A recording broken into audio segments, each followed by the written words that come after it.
నమస్తే Kiran TV live ప్రేక్షకులకి స్వాగతం. నమస్కారం గురుగారు. శ్రీమాత్రే నమః. శ్రీ గురుభ్యో నమః. గురుగారు, కాలభైరవాష్టమి వస్తోంది. అనగాష్టమి అని కూడా చెప్పారు, కానీ ఈ ప్రపంచాన్ని పాలించేది ముందుగా అని అంటే గనక కాలభైరవుడు అని అంటారు. అత్యంత పవర్ఫుల్ గాడ్ అంటే కూడా కాలభైరవుడు అని అంటారు. కానీ గత కొన్ని ఏళ్లుగా అంతగా ప్రాచుర్యం లేదు. కానీ చాలా అసలు ఎలాంటి కష్టాన్నైనా నిమిషాల్లో పోతుంది అని అనేసి పవర్ ఉంది అని అంటే కాలభైరవుడికి అని అంటారు. అసలు కాలభైరవుడి గురించి ఒక చిన్న ఇంట్రొడక్షన్ ఇచ్చి ఎలాంటి విధి విధానాలు ఆచరిస్తే గనక వాళ్లకు ఉండే సమస్యల నుంచి బయటపడతారు, ఎవరు ఆచరించాలి అనే పూర్తి వివరాలు ఇవ్వండి గురుగారు. కాలభైరవం అంటేనే కాలం అంటే సమయం. ప్రపంచం మొత్తం ఏదైనా సూచించేది ఏదైనా ఉందంటే కాలమే. అది వర్షాకాలం కావచ్చు, ఎండాకాలం కావచ్చు, వేసవికాలం కావచ్చు, ఏదైనా కావచ్చు. కాలాలతో పాటు సమయాన్ని కూడా కాలం అని పిలుస్తాం కదా మనం. కాలానికి అధిపతే కాలభైరవుడు. అంటే మనం వేసే ప్రతి అడుగు కూడాను ఆయన ఆధీనంలో ఉందనే చెప్పాలి. కాలం మొత్తానికి కూడా అధిపతి. అందుకనే కాలరూపాయ విద్మహే కాలాతీతాయ ధీమహి తన్నో కాలభైరవ ప్రచోదయాత్ అంటాం. కాల రూపం, సమయానికి రూపం ఆయనే. కాలాతీతుడు, దానికి అతీతమైనటువంటి శక్తి కూడా ఆయనే. ఎవరు అంటే కాలభైరవుడు. నిజంగా కాలభైరవుడు చాలా తొందరగా అనుగ్రహిస్తాడు.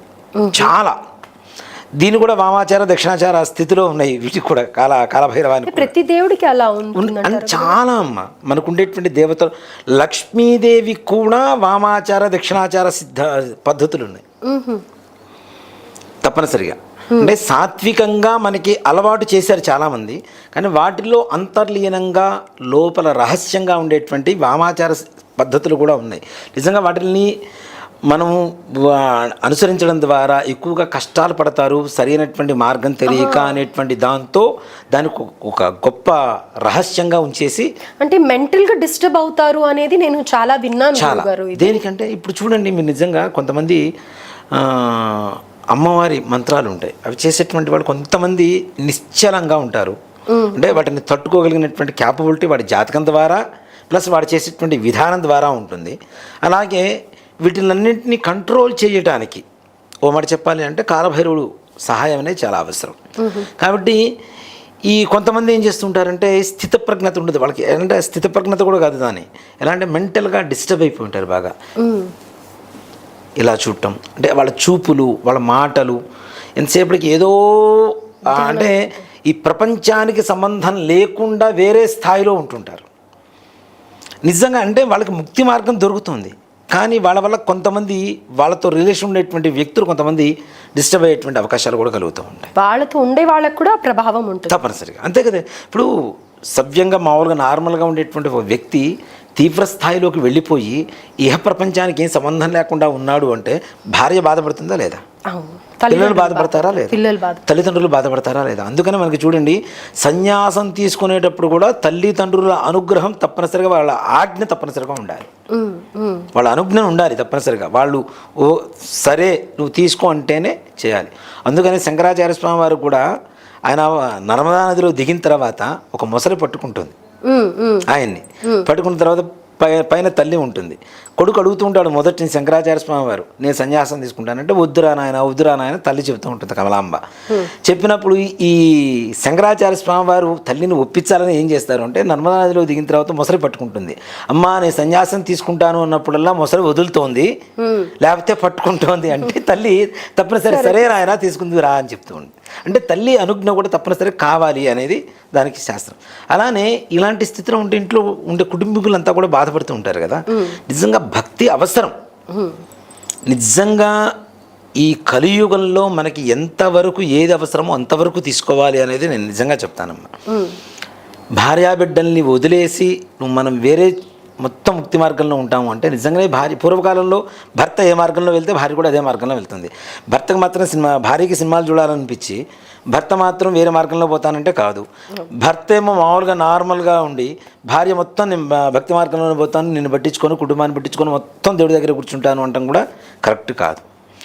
అలాంటి స్థితిలో నిజంగానే వాళ్ళకి ఏం కావాలో ఇచ్చినటువంటి యుగాలు వేరు, తరాలు వేరు. ఇప్పుడు ఉండేటువంటి పరిస్థితుల్లో ఏవి కూడా అవి సంభవించేటువంటి అవకాశం తక్కువ. నిజంగా దేవత అనుగ్రహం అంటే ఏంటి, మనకి మనం పడేటువంటి కష్టానికి గుర్తింపు తీసుకొచ్చేటువంటి శక్తులే ఇప్పుడు ఉన్నటువంటి మనం అనుభవిస్తున్నటువంటి అమ్మవారి అనుగ్రహం చెప్తాం. పూర్వకాలంలో ఏంటి, వంట కావాలి, 100 మంది వచ్చారు భోజనం కావాలంటే 100 మందికి భోజనం వచ్చేది లక్ష్మీదేవి అనుగ్రహం చేత, వండకుండానే. అవునా? ఇప్పుడు ఏమిటి, ఇప్పుడు అలా వస్తుంది స్విగ్గీ జొమాటోలో. అది కూడా డబ్బు ఖర్చు పెట్టాల్సిందే కదా.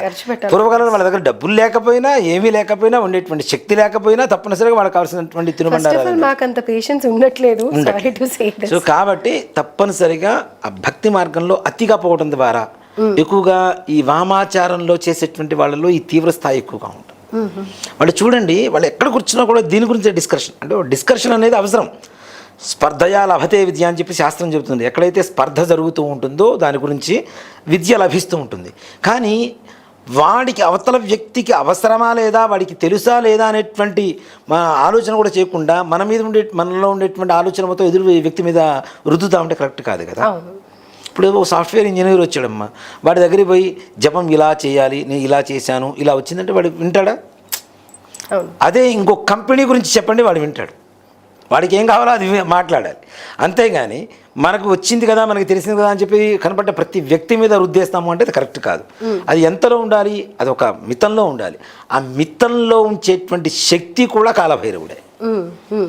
అందుకని మనం ప్రత్యంగిర హోమం చేసేటప్పుడు ముందు లక్ష్మీ గణపతి హోమం తర్వాత కాలభైరవ హోమం చేసిన తర్వాతనే ప్రత్యంగిర కానివ్వండి, ధూమావతి కానివ్వండి, చిన్నమస్త కానివ్వండి, రాజశ్యామల కానివ్వండి, వారాహి కానివ్వండి, ఇలాంటి శక్తి దేవతలు ఏవి చేసినా కాలభైరవుడికి తప్పనిసరిగా మనం హోమం చేసిన తర్వాతనే చేస్తాం. ఎందుకు అంటే అమ్మవారి ఉపాసన తీసుకోవాలంటే కాలభైరవుడి దగ్గర గేట్ పాస్ తీసుకోవాల్సింది, ఆయన అనుజ్ఞ తీసుకోవాల్సింది. తీసుకుంటే వీడి ఆలోచన విధానాన్ని ఒక కంట్రోల్లో ఉంచుతాడు. అలాగే ఏం కావాలో త్వరితగతినిస్తూ ఉంటాడు చాలా తొందరగా. అమ్మ నిజంగా కాలభైరవ అష్టకం చదవండి, మిగిలిన అష్టకాలు ఇవన్నీ తీసి పక్కన పెడదాం.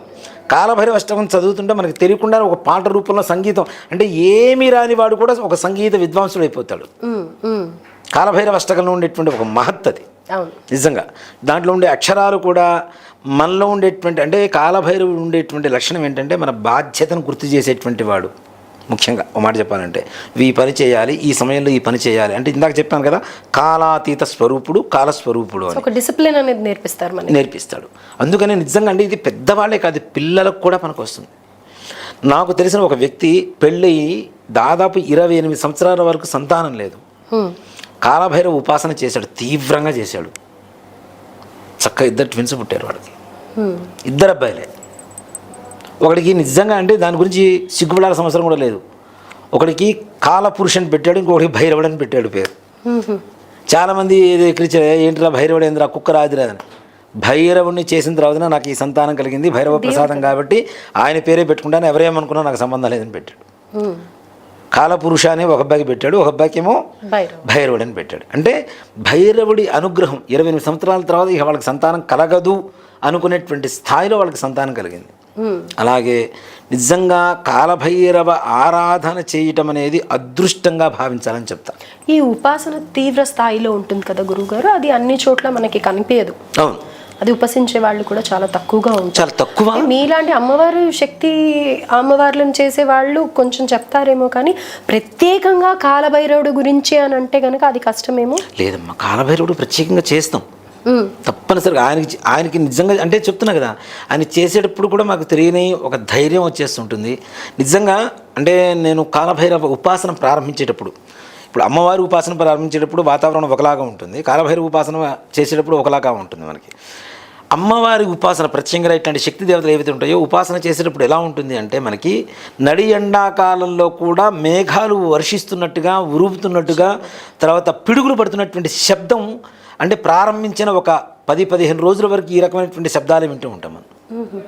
అంటే మీ దగ్గరికి వస్తే ఆ ఉపాసన అనేది నేర్చుకోవచ్చు అంటారా? తప్పనిసరిగా మీలాంటి వాళ్ళ దగ్గర నిజంగా తప్పనిసరి కాలభైరవ ఉపాసన అనేది చాలా విశేషమైన. అంటే ఎవరికంటే వాళ్ళకి ఇవ్వరు కదా, మీరు కూడా వాళ్ళ జాతకం చూసి, జాతకం వాళ్ళు అర్హులా కాదా, ముఖ్యంగా మనకి పాత్ర ఎరిగి దానం చేయమని చెప్పి శాస్త్రం చెబుతుంది కదా. ఎవరికి ఇవ్వాలో వాళ్ళకి ఇస్తే బాగుంటుంది, కానీ కనబడ్డ ప్రతి ఒక్కళ్ళలాగా ఒకళ్ళకి ప్రసాదంలాగా పంచుకుంటూ పోతే దానికి ఉండే విలువ ఉండదు.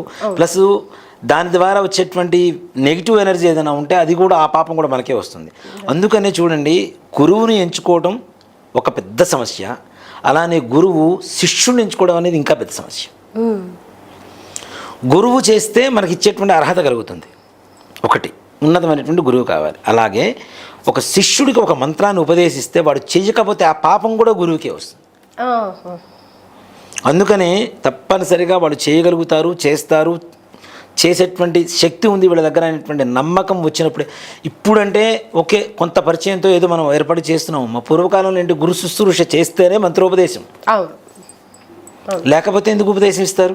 ఇప్పుడు భారతంలో రామాయణంలో వాడినటువంటి అస్త్రాలు ఉపదేశం కూడాను ఎంతో గురు శుశ్రూష చేసి, ఇప్పుడు రాముడు బాల్యంలో ధనుర్విద్య నేర్చుకున్నాడని చెప్తాం. ఎన్ని సంవత్సరాలు నేర్చుకుంటే వచ్చింది దానికి ధనుర్విద్య. అలానే ఇప్పుడు భారతంలో కూడా అంతే కదా, అర్జునుడు, ఏకలవ్యుడు, ఇవన్నీ కూడా ఎన్నో సంవత్సరాలు తపస్సు చేసి గురువురికి శుశ్రూష చేసి.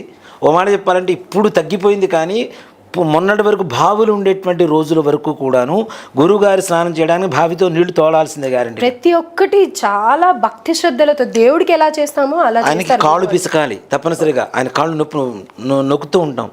ఇంట్లో గురువుగారి భార్య ఊరెళ్ళిపోతే ఆయనకు వంట చేసి పెట్టేటువంటిది వాళ్ళు శిష్యులే. అందుకనే శంకరాచార్య స్వామి వారు అంతకుముందు కూడా మనం చెప్పుకున్నాం. ఆయన ఆది శంకరాచార్య స్వామి వారి దగ్గర ఓ శిష్యుడు ఉండేవాడు. ఆయన శిష్యరకం ఎలా చేస్తాడు అంటే, ఆయన స్వామివారి వస్త్రాలు ఉతికేవాడు. వస్త్రాలు ఉతికి ఆ నీళ్ళని ఇట్లా పిండి తాగేసేవాట. తాగితే ఉప్పగా ఉంటే దాంట్లో ఇంకా మురుకున్నట్టు, తీయగా ఉంటే మురికి మొత్తం పోయినట్టు లెక్క. ఆయనే పద్మపాదుడు అంటారు. ఆయన పద్మపాదుడు ఆది శంకరాచార్య స్వామి వారి దగ్గర శిష్యరకం చేసిన వాళ్ళలో వృద్ధుడు. ఆయన చాలా చేసేవాళ్ళు. అంటే ఆయన చదువుకునేవాడు కాదు, గురుగారి దగ్గర కూర్చొని మంత్రం చెప్పేవాడు కాదు, గురుగారు చెప్పేవాడు కాదు, ఈయన నేర్చుకునేవాడు కాదు, కేవలం సేవ. ఇలా అందరూ నలుగురు శిష్యులు ఆయనకి. అందుకనే మనకు 4 పీఠాలు భారతదేశంలో. ఈ నలుగురు శిష్యులు ఒక చోట కూర్చొని గురుగారి దగ్గర ముందు కూర్చొని ఉన్నారు. మిగిలిన 3 కూడా హేళన చేస్తూ ఉన్నారు ఆయన్ని, పద్మపాదుడిని. వీడు ఎంతసేపు చాకరీ చేయడం తప్పితే గురుగారి దగ్గర చదువుకునే లేదు, మనకేం వేదాలు మొత్తం వచ్చేసినాయి అని. చెప్పు పాదపద్మ అంటే ఆయన చెప్పడం మొదలు పెడితే వీళ్ళు ఆశ్చర్యపోయారు. ఆయన సేవ ద్వారానే ఈయన దగ్గర ఉండేటువంటి శక్తి మొత్తం ఆయనకు వచ్చేసింది, పద్మపాదుడికి. అందుకనే మన దక్షిణామూర్తి స్తోత్రంలో కూడా ఒక చిన్న శ్లోకం చెబుతారమ్మా. చిత్రం వటతరోన్మూలే. చిత్రం ఏమిటి అంటే వటతరోన్మూలే. వృద్ధా శిష్య గురోర్యువ, గురోస్థు మౌన వ్యాఖ్యానం, శిష్యాస్తు చిన్న సంశయ. గురువు గారు యువకుడుగా ఉన్నాడు, శిష్యుడు వృద్ధుడుగా ఉన్నాడు. మరి వీళ్ళిద్దరి సంభాషణ ఎలా ఉంది? గురోస్తు మౌన వ్యాఖ్యానం, గురువు గారు మౌనంగా ఆయనతో వ్యాఖ్యానిస్తూ ఉన్నారట. శిష్యాస్తు చిన్న సంశయ, శిష్యుడికి ఉండేటువంటి ప్రతి అనుమానం తీరిపోయిందని చెప్తారు. మౌన వ్యాఖ్య, మౌనంతోనే మాట్లాడుతున్నారు. అంటే అలాంటి శక్తి ఎట్లా వచ్చింది? గురు సేవ ద్వారా ఆయనకు వచ్చింది. ఆయన వృద్ధుడు, శిష్యుడు కూడా వృద్ధుడు, చాలా ఏజ్డ్ అనమాట. అందుకనే వృద్ధా శిష్య గురు యువ. గురువు గారు యువకుడుగా ఉన్నాడు, శిష్యుడు మాత్రం వృద్ధుడిగా ఉన్నాడు. అంటే అంత సేవా తత్పరత కలిగిన తర్వాత మాత్రమే మంత్రాన్ని ఉపదేశించేటువంటి స్థితిలో ఉండేటువంటి రోజుల్లో, ఇవాళ రోజున మా పెదనాన్నగారు నాకు చాలా మంత్రాలు ఉపదేశించారు. లేరు, వారు కాలం చేశారు, గుండెపూడి హరిగారు అని. మా పెదనాన్నగారు, ఆయనకి నేనంటే చాలా ఇష్టం కూడా. నిజంగా మాట చెప్పాలంటే వాళ్ళ పిల్లలు నాకంటే బాగా చదువుకున్న వాళ్ళు ఉన్నారు, మంత్రాలు ఇవన్నీ బాగా చదువుకున్నారు. నేను అప్పుడప్పుడు చదువుకుంటున్నాను. ఆయనతో పాటు వాళ్ళ పిల్లల్ని పక్కన కూర్చోబెట్టి, నన్ను ఆ పీఠ మీద కూర్చోబెట్టి ఆయన పక్కన కూర్చొని మంత్రం చదువు నువ్వు చేయరా అనేవారు. అంటే ఇప్పుడు నేను చేస్తున్న కార్యక్రమాలు, షష్ఠి పూర్తులు ఇట్లాంటివి ఏవైతే ఉంటే నిజంగా ఆయన పెట్టిన భిక్ష. నాకు మంత్రం ఒక గురువు గారు చెప్పారు, ఆయన తమ్ముడే, గుండెపూడి శంకరశాస్త్రి గారని చెప్పారు. నాకు కార్యక్రమాలు ఎలా చేయాలి, వాటి విధానం ఏంటి, యాజ్ఞిక విధానం అంటారు దాన్ని. ఆ విధానాన్ని షష్ఠి పూర్తి అంటే ఇలా ఉంటుంది, ఇలా సంకల్పం చెప్పాలి, సంకల్పం చెబితే ఇంత నిదానంగా. ఇప్పుడు మనం చెప్పేటువంటి మన గుళ్ళు చెప్పే సంకల్పం కూడా ఇంకెక్కడ చెప్పరు. మన పెద్ద సంకల్పం చదువుతాం మనం, ప్రత్యంగ హోమార్గ వాటికి కూడా ఈ సంకల్ప విధానం ఇవన్నీ కూడా ఆయన నిదానంగా కూర్చోబెట్టి చెప్పారు. అంటే ఆయనకి నా మీద నమ్మకం కలిగిన తర్వాత దాదాపు 6-7 ఏళ్ల తర్వాత నాకు కొన్ని మంత్రాలు ఉపదేశించారు ఆయన. ఆ తర్వాత ఇంకా వేరే ఆయన కాలం చేయడం ద్వారా వేరే గురుగారి దగ్గరికి వెళ్ళి వేరే కొన్ని మంత్రాలు తీసుకోవాల్సి వచ్చింది. అంటే అంత ఆయన కూడా పరీక్షించాడు నన్ను తప్పనిసరిగా. కానీ అలా పరీక్ష లేకుండా వాళ్ళు చేస్తారో లేదో తెలియకుండా మన మంత్రం ఇవ్వడం అనేది కూడా కరెక్ట్ కాదు. కాబట్టి తప్పనిసరిగా వాళ్ళని గుర్తెరిగి వాళ్ళకి మంత్రం ఇవ్వడం అనేది మంచిది. కాబట్టి కాలభైరవ ఆరాధనలో ముఖ్యంగా మనకి కాలభైరవుడికి పూజ చేస్తే మనం అనుకుంటూ ఉంటాం, కుక్క వస్తే మనం తోలుతూ ఉంటాం. చూడండి, నిజంగా కాలభైరవుడు అనుగ్రహం ఉంటే ఎలాంటి కుక్క అయినా సరే మన దగ్గరకు వచ్చి అక్కడ వచ్చి నిలబడాల్సింది, ఏం చేయదు. అది వీధిది కావచ్చు, లేదా మనం పెంచుకునేది కావచ్చు, మనకు పరిచయం లేనిది కావచ్చు, ఏదైనా సరే తప్పనిసరిగా అక్కడికి వచ్చి ఆగిపోవాల్సింది. అది ఏమిటి అంటే ఆయన అనుగ్రహమే అది. ఇప్పుడు చూడండి, మనకి కాలభైరవుడు ఎంత శక్తివంతమైన దేవుడు అంటే, మనకి హిందువులందరికీ ఒక ప్రత్యేకమైనటువంటి ఒక ప్రదేశం ఉంది. ఏంటి అంటే కాశీ. కాశీనే పరిపాలించేటువంటి వాడు క్షేత్రపాలకుడు ఎవరు? కాలభైరవుడు. అంటే ఈశ్వరుడు కూడా రక్షణ కలిగించేటువంటి శక్తి ఎవరికి ఉంది అంటే కాలభైరవుడికి మాత్రమే ఉందని చెబుతాం. కాలభైరవ దర్శనం ప్రయాగే మాధవం దృశ్య సర్వ పాప వినాశనం అని. ఇవి చాలా తక్కువ గుళ్ళల్లో ఉంటూ ఉంటాయి కదా, మన గుళ్ళో ఉందమ్మా. సో ఏం ప్రత్యేకమైన పూజ ఆచరించాలి అని మనం అంతమంది కూడా చెప్పుకున్నాం, కూష్మాండ దీపం అని చెప్పి. నిజంగా అది చాలా వృద్ధి జరిగింది. ఇప్పుడు చాలా మంది జనాలు సాయంకాల సమయేసరికి గుమ్మడికాయలు తీసుకొచ్చుకుంటున్నారు, కూష్మాండ దీపాలు పెడుతున్నారు. మొదట్లో ఒక 5-6 ఉండేవి, ఇప్పుడు దాదాపు 30-40 మంది మొత్తం గుడి మొత్తం గుమ్మడికాయలు సరిపోతున్నాయి. వాళ్ళు కూడా చెప్పారు, అసలు ప్రారంభించడం నేను వేరే విధంగా ఆలోచనతో ప్రారంభించాను, కానీ ఇప్పుడు చాలా బాగా జరిగింది. బానిస అయిపోయారు కాలభైరవుడికి. అవును, అలవాటు వస్తుంది అంటే మేము గుమ్మడికాయల వేటిలోనే ఉంటున్నాము. ఎందుకంటే అది చేయడం ద్వారా వాళ్ళలో మంచి మార్పు కలుగుతుంది. నిన్న కూడా ఒక ఆవిడ హోమానికి వచ్చారు, మామూలు సుదర్శన హోమానికి వచ్చినప్పుడు ఆవిడ చెబుతున్నారు, మీరు కాలభైరవ ఇది చెప్పినప్పుడు కూష్మాండ దీపం ఏదో మామూలుగా సరిపి చెప్పారు కదా, వీడియోలో చెప్పారు కదా, చేద్దామని చెప్పాను ఉద్దేశంతో చేశాము. నిజంగా మాకు వ్యసనంలాగా తయారైపోయింది. వ్యసనం అంటే అది మాకు మంచి జరిగితేనే వ్యసనం అవుతుంది కదా, చెడు జరిగితే వ్యసనం కాదు కదా. నిజంగా మా వారికి ఎన్నో సంవత్సరాల నుంచి రావాల్సినటువంటి అంటే గవర్నమెంట్ కాంట్రాక్ట్స్ తీసుకుంటుంటారు ఆయన ఎక్కువగా, రోడ్స్ ఇట్లాంటివి. ఆ డబ్బులు మొత్తం బిల్స్ మొత్తం ఆగిపోయినాయి, మొత్తం రిలీజ్ అయిపోయినాయి, మాకున్న అప్పులు మొత్తం తిరిగిపోయినాయి, ప్రశాంతంగా ఉన్నాం. ఇప్పుడు దాదాపు ఒక 10 నెలల నుంచి ఆవిడ స్టార్ట్ చేసింది. ఎన్నిసార్లు చేయమంటారంటే మీ ఇష్టం అమ్మా అన్న, నేను ఉన్నంతకాలం నేను చేస్తాను గురుగారు అని చెప్పిందా. అంటే అంత అనుగ్రహం. ఏమంటారు, ఆ టేస్ట్ తెలిసిన తర్వాత ఎవ్వరు వదలలేరమ్మా. ఇప్పుడు బాగుంటే ఇంకేముంది, ఆటోమేటిక్గా దాన్ని అలవాటు పడిపోతూనే ఉంటారు. అలానే ఇవి చేస్తున్నప్పుడు చిన్న చిన్న కష్టాలు వస్తాయి. ఆ చిన్న చిన్న కష్టాలు మనకు భగవంతుడు ఇచ్చినటువంటి పెద్ద అనుగ్రహం ఉంది, ఇవి పెద్ద సమస్య కాదు. కాబట్టి కాలభైరవుడికి కాలభైరవ అష్టమి అంటే బహుళ అష్టమి, ప్రతి నెల వచ్చేటువంటి బహుళ అష్టమి రోజున అవకాశం ఉంటే ఉదయం పూట అభిషేకం చేయించుకోవచ్చు, పంచామృతాలతో అభిషేకం చేయించుకోవచ్చు. సాయంకాల సమయంలో వడలు నివేదన తప్పనిసరిగా పెట్టాలి. వడలు, మినప వడలు ఉంటాయి కదా, అవి మనం అందుకనే కాశీకి వెళ్ళి వచ్చినటువంటి వాళ్ళు పూజ చేసినప్పుడు కూడా తప్పనిసరిగా ఒక కాలభైరవుని తీసుకొచ్చి గారెలు దండ వేస్తాం మనం. కాబట్టి స్వామివారికి ప్రీతికరమైనటువంటి ఒక ధాన్యం ఏదైనా ఉందంటే మినప ధాన్యం. అది అయితే గుమ్మడికాయ దీపం పెట్టలేని వాళ్ళు ఇలా గారెలు దండ వేసుకోవచ్చు, స్వయంగా వాళ్ళ చేతులతో చేసి వేయాలా, తెచ్చుకోవచ్చు. ఇప్పుడు మనం ఏంటంటే కాలభైరవుని బయట ఓపెన్ గానే పెట్టాం, జనాలందరికీ అందుబాటులో ఉండేట్టుగానే పెట్టాం, గర్భాలయం లాగా కాకుండా. కాకపోతే రాబోయే కాలంలో సంపూర్ణ దేవాలయం పూర్తయిన తర్వాత మాత్రం గర్భాలయం లాగా ఉంటుంది, అప్పుడు తప్పనిసరిగా అక్కడే మనం చేసి వేయడం అనేది జరుగుతుంటుంది. అంతవరకు మాత్రం అందరికి అవకాశం ఉంది. అక్కడనే కాదు, ఇంట్లో కాలభైరవుడు ఫోటో పెట్టుకొని అయినా సరే ఈ మినప వడల దండ వేసి 21 కానీ 27 కానీ 108 కానీ లేదా 54 కానీ లేదా 11 కనీసం నివేదన పెట్టి అవి మనం తినడం ద్వారా తప్పనిసరిగా ప్రసాదంగా స్వీకరించడం, మనతో పాటు ఉన్న వాళ్ళకి ప్రసాదంగా ఇవ్వండి. ప్రసాదం ఎప్పుడు కూడా మనం ఒక్కడమే తింటే కడుపు నింపుకోవడం కాదు, మనం పుణ్యాన్ని సంపాదించుకోవడం. కాబట్టి పక్క వాళ్ళకు కూడా పుణ్యాన్ని సంపాదించేలా మనం ప్రసాదం ఇస్తున్నామంటే వాళ్ళ పుణ్యంలో భాగం కూడా మనకు వస్తుంది. కాబట్టి తప్పనిసరిగా ఈ వడలు ప్రసాదం అందరికీ పంచడం అనేది చాలా విశేషమైనటువంటి ప్రక్రియ. ఈ కాలభైరవ అష్టమి రోజున ప్రతి నెల పౌర్ణమి వెళ్ళిన తర్వాత వచ్చేటువంటి 8వ రోజే కాలభైరవ అష్టమి. అలాగే గురుగారు, సో కాలభైరవుడు గురించి పూర్తి డీటెయిల్స్ అందించారు. మరికొన్ని వీడియోస్ చేయడానికి ప్రయత్నిద్దాం, కాలభైరవుడు గురించి అందరికీ తెలిసేలా చేద్దాము తప్పనిసరిగా. నేను ఇంకో కొత్త కాన్సెప్ట్తో వస్తాను, నాకు ఇప్పుడు చాలా వచ్చేసాయి, అవన్నీ పేపర్ రూపంలో క్వశ్చన్స్ రూపంలో తయారు చేసుకుంటాను. ముందు ఇంకా మంచి మంచి వీడియోస్ అందజేయడానికి ప్రయత్నిస్తాను. ధన్యవాదాలు. శ్రీమాత్రే నమః. శ్రీ గురుభ్యో నమః.